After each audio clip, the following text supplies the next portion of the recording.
Le président de la République française, M. Sarkozy, est venu au Japon au moment où nous souffrons de séisme et des dégâts de la centrale nucléaire. Nous sommes très heureux de l'accueillir et nous sommes très touchés qu'il a voulu nous exprimer la solidarité internationale. Je voudrais donc le remercier profondément. Et je suis très heureux donc de l'accueillir.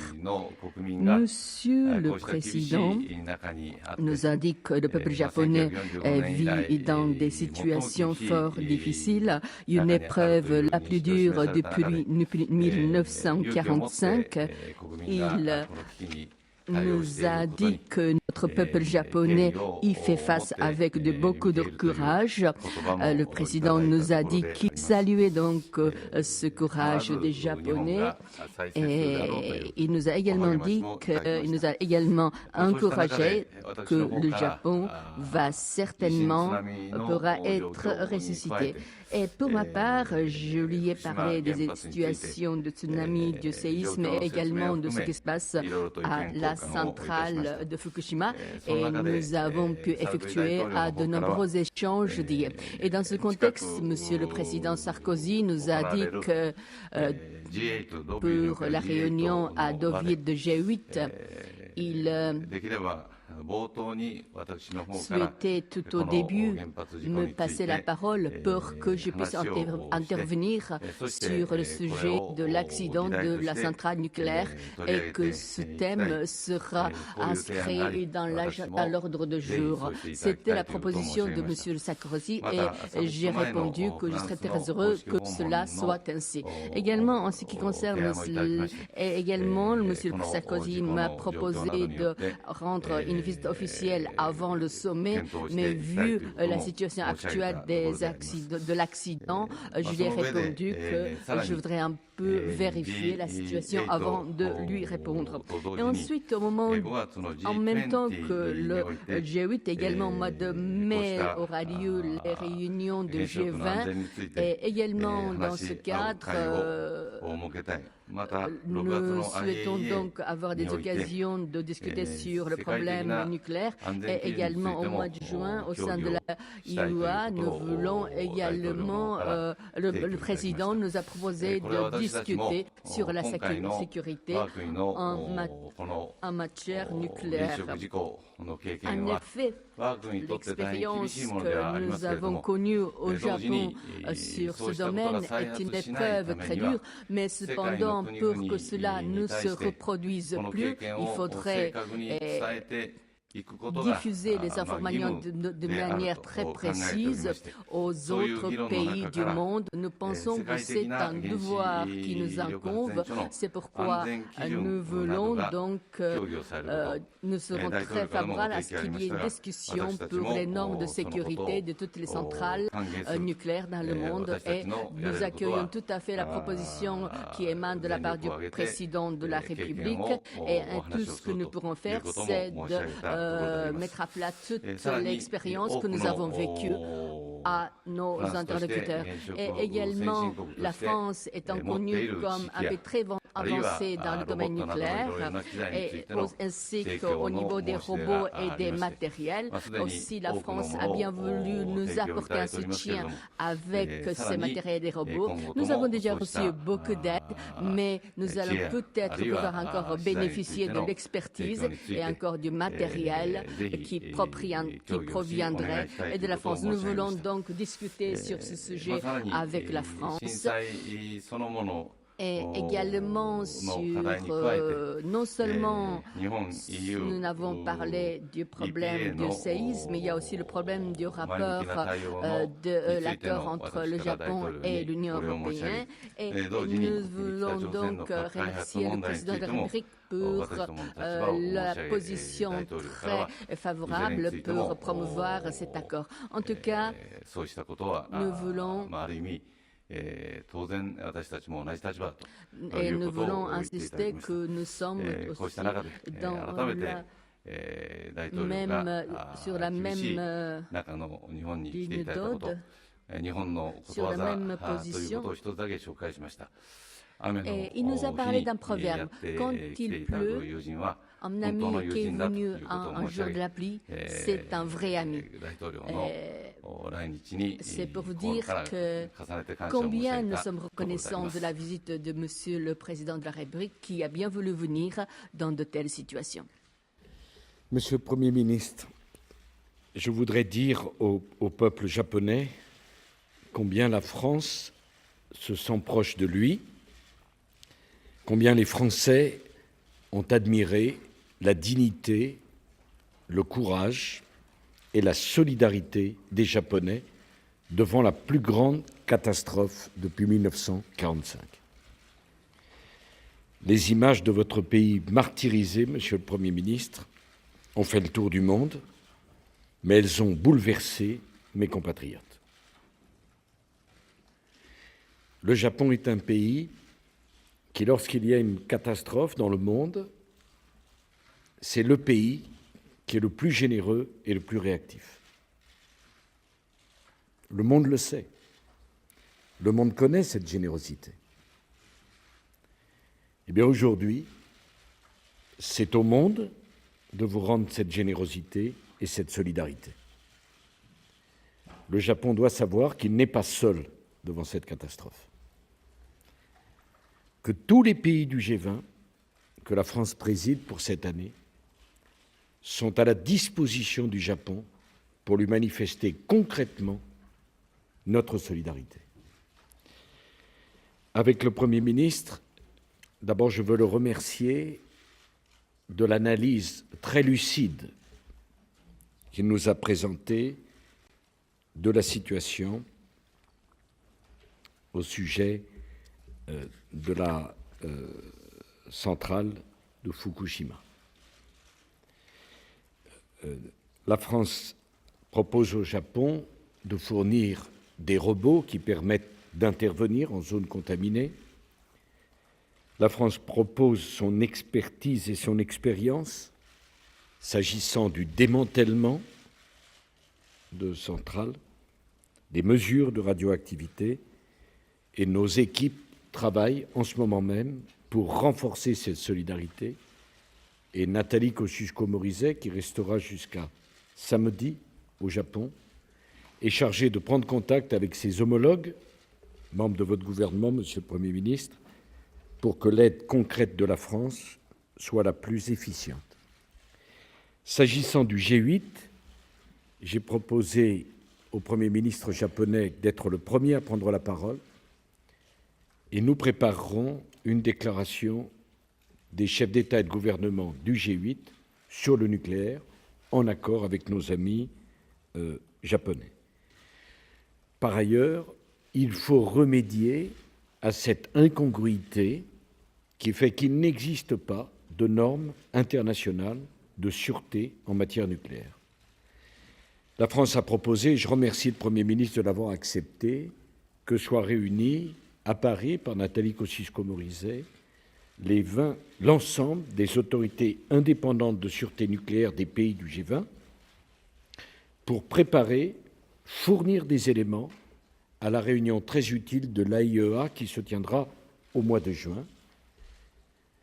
Il n'y a pas opposition entre le travail du G20 et le travail du G8, mais au contraire, complémentarité. Ce qui compte, c'est qu'avant la fin de l'année, il y ait des normes internationales de sûreté. Voilà, mesdames et messieurs, j'aurais préféré venir au Japon dans d'autres conditions,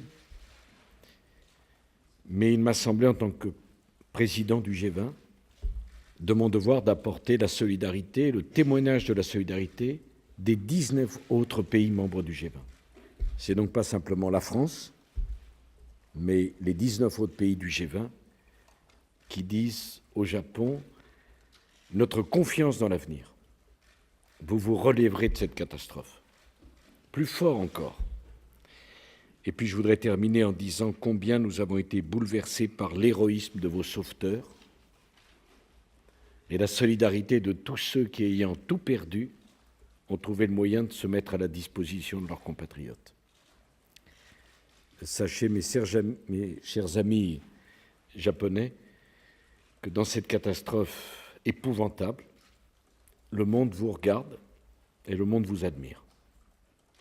Les images que nous avons reçues ont profondément choqué l'esprit cartésien et l'esprit raisonnable des Français. Ce déchaînement de la nature, dont vous avez été la victime, a bouleversé à la fois par l'émotion et en même temps par la raison. On se demandait si c'était possible, une telle violence et un tel déchaînement. Et au fond, ça doit nous conduire à faire preuve de beaucoup d'humilité devant la force de la nature, qu'il convient de ne pas opposer au progrès, mais nous devons regarder tout ceci avec lucidité et en tirer toutes les conséquences. Ça sera notre devoir. Merci, Monsieur le Premier ministre.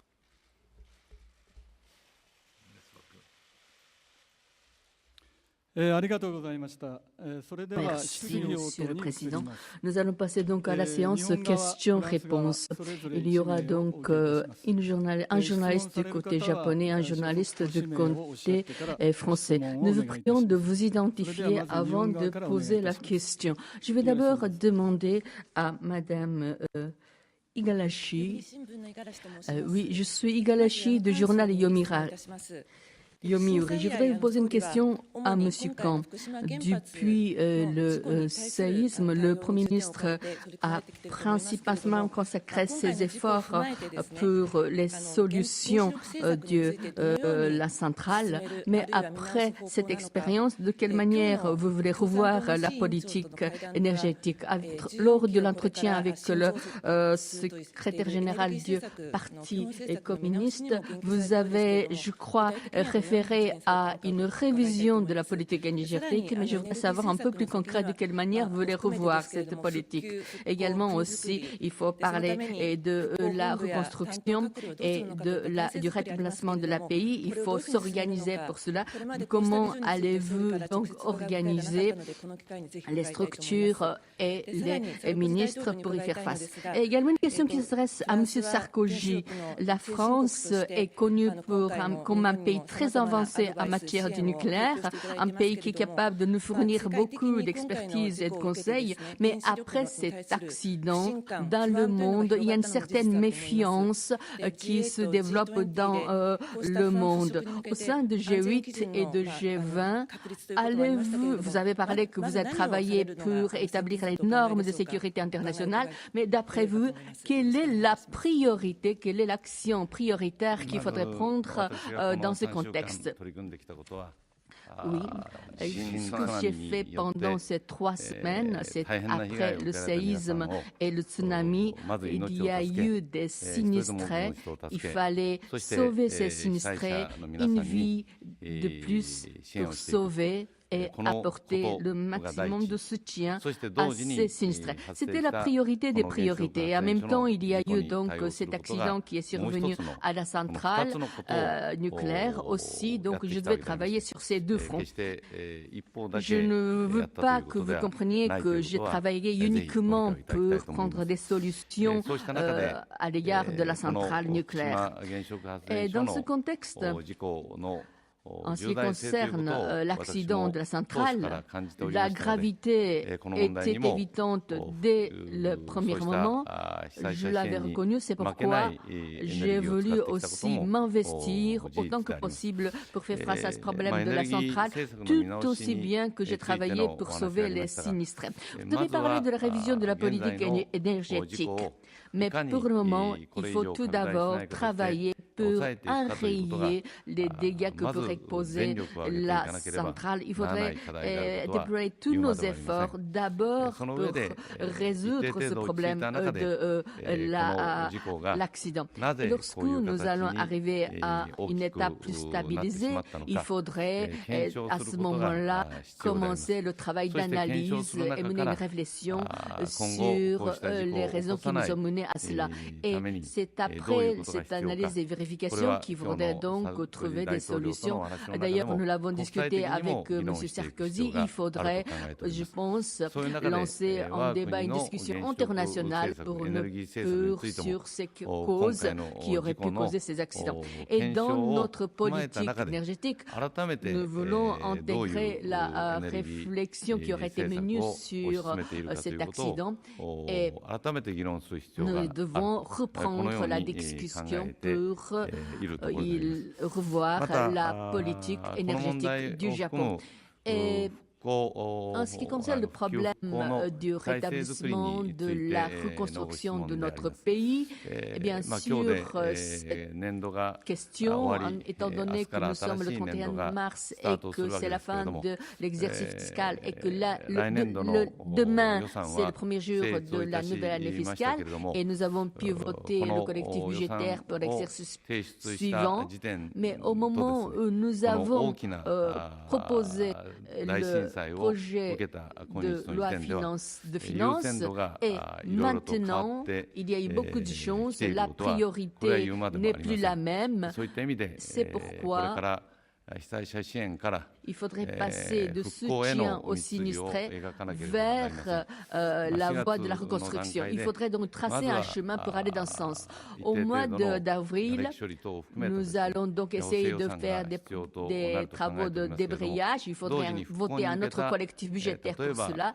Et en même temps, pour envisager la reconstruction, il faudrait recevoir différentes propositions de la part des experts, mettre en place des comités ou des groupes de travail avec ces experts pour examiner les voies de reconstruction. D'ailleurs, nous avons déjà commencé à travailler dans ce sens. Demain même, je dois assister à une conférence de presse et peut-être demain, je pourrai peut-être vous dévoiler un peu plus de détails sur ce sujet.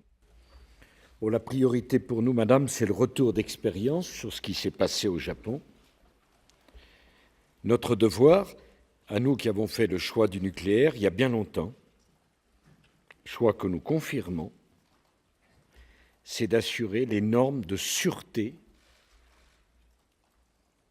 les plus importantes au monde. Donc, nous avons décidé d'avoir un retour d'expérience sur ce que vous avez vécu et de l'appliquer à un audit systématique de toutes nos centrales en France. Et les centrales qui ne passeront pas le test de cet audit, alors seront fermées. Pour nous, le choix est simple, le nucléaire et la sûreté. Et le monde entier doit comprendre que le nucléaire n'est possible qu'avec des normes de sûreté et de sécurité exceptionnelles.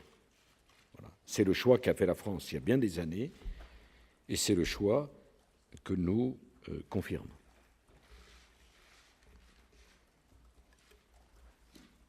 Dans le Parmentier, journal Le Monde, avec mes collègues, je voudrais présenter au Premier ministre Khan les condoléances de tout le monde pour les difficultés et la douleur des Japonais. Je voulais vous demander quand même une question. Est-ce que, après cette catastrophe, Monsieur le Premier ministre, vous considérez que le nucléaire a un avenir ou pas? Et comment vous pouvez rétablir ou non la confiance de la population après les critiques qu'il y a eu sur le manque de transparence et sur l'usage du nucléaire par des entreprises privées? Ah, Monsieur le Président Sarkozy, vous voulez des normes internationales, mais est-ce que ces normes internationales doivent être les mêmes dans un pays comme le Japon, qui est sur zone sismique soumise à tsunami, ou dans des pays plus calmes, donc, comme par exemple la France? Merci.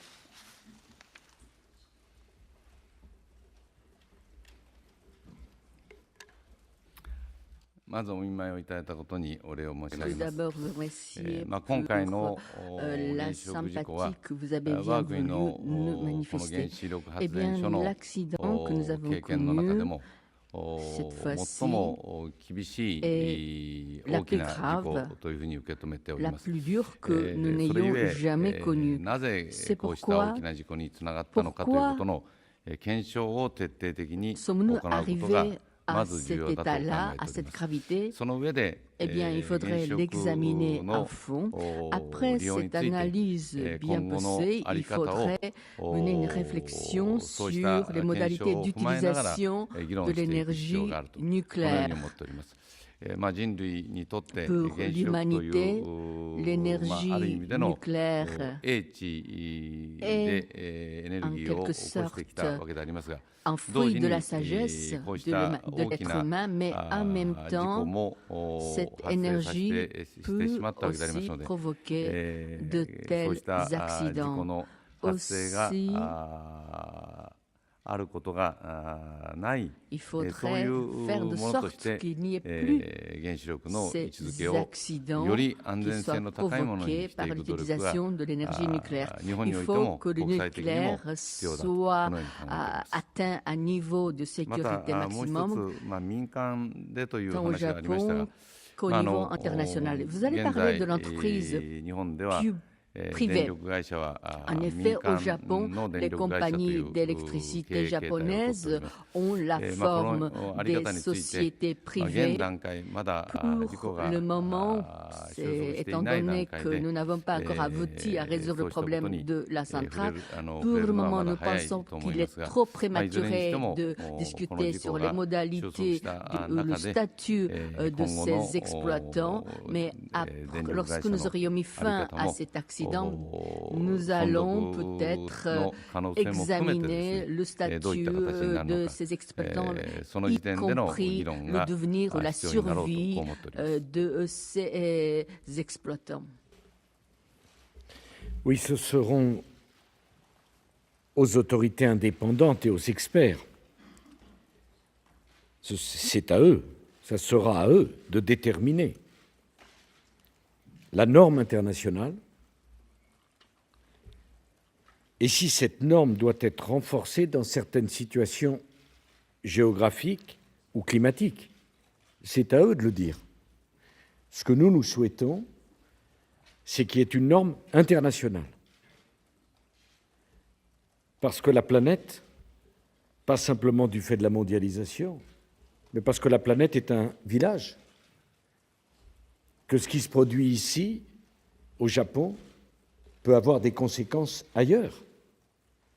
Et donc, ce n'est pas simplement la question de tel pays, c'est la question de la sécurité du monde. Et peut-être que ces experts détermineront des normes plus importantes en fonction de risques sismiques ou climatiques. J'attire votre attention sur le fait que le problème qui s'est passé vient non pas du tremblement de terre, mais du tsunami. Non pas du nucléaire, mais de la vague qui a détruit le système de générateurs destiné à refroidir l'eau. Le bâtiment a résisté au tremblement de terre. Il n'y a pas eu, même les moteurs, le Premier ministre me le disait, se sont coupés, les réacteurs se sont coupés automatiquement quand il y a eu le drame, et puis il y a eu ce tsunami. Donc, effectivement, nous devons revoir nos protections au regard du risque tsunami. Et je pense, voyez-vous, je le dis au Japon, et comment n'y aurait-il pas une émotion intense au Japon, comme ailleurs d'ailleurs. Mais nous devons regarder tout ceci avec sang-froid pour qu'une telle catastrophe ne puisse pas se reproduire. Et en même temps tenir compte du fait que tous, nous avons pris des engagements de réduction d'émissions de gaz à effet de serre. Tous. Et pour remplir ces engagements, il n'y a pas 150 solutions, il y a l'énergie nucléaire. Donc, voyez-vous, dans mon esprit, je le dis, et je le dis au Japon, le problème est plus un problème d'élévation des normes de sûreté que le problème du choix d'une énergie nucléaire pour laquelle il n'y a pas d'alternative à l'heure actuelle, compte tenu de l'importance qu'elle a prise dans un certain nombre de pays développés. La France elle-même a pris des engagements, je parle sous le contrôle de Nathalie Kosciusko-Morizet, très importants de développement des énergies renouvelables. Nous-mêmes, Monsieur le Premier ministre, nous n'avons pas fait le choix que du nucléaire, nous avons fait le choix du nucléaire et des énergies renouvelables. Mais je le dis, en mobilisant toute notre volonté au service des énergies renouvelables, nous ne compensons pas et nous ne compenserons pas ce qu'amène l'énergie nucléaire. Donc la question, me semble-t-il, et c'est plutôt la sûreté, parce que c'est le nucléaire et la sûreté. Parce que si demain, on devait décider d'arrêter toutes les centrales nucléaires qui fonctionnent dans le monde, par quelle énergie le remplacerons-nous? Et comme vous l'avez dit vous-même, les centrales n'ont pas le même âge, ce n'est pas les mêmes technologies. Je voudrais dire que les dernières centrales que nous construisons en France, les centrales EPR, avec la double coque notamment, ont un niveau de sûreté bien supérieur encore à ce qui était construit il y a 40 ans. Donc c'est vraiment un audit dont nous avons besoin. Mais nous, Monsieur le Premier ministre, l'audit que nous allons faire, ce n'est pas tant sur le choix du nucléaire, qui est un choix qui a été confirmé depuis des décennies. Et d'ailleurs, est-ce vraiment un choix? Y a-t-il une autre solution? Mais c'est le retour d'expérience sur ce que vous avez connu, vous, les Japonais, pour assurer une sûreté maximale. Donc le débat doit porter sur la question de la sûreté. Je crois que c'est là où le débat pourrait être le plus utile. Je vous remercie.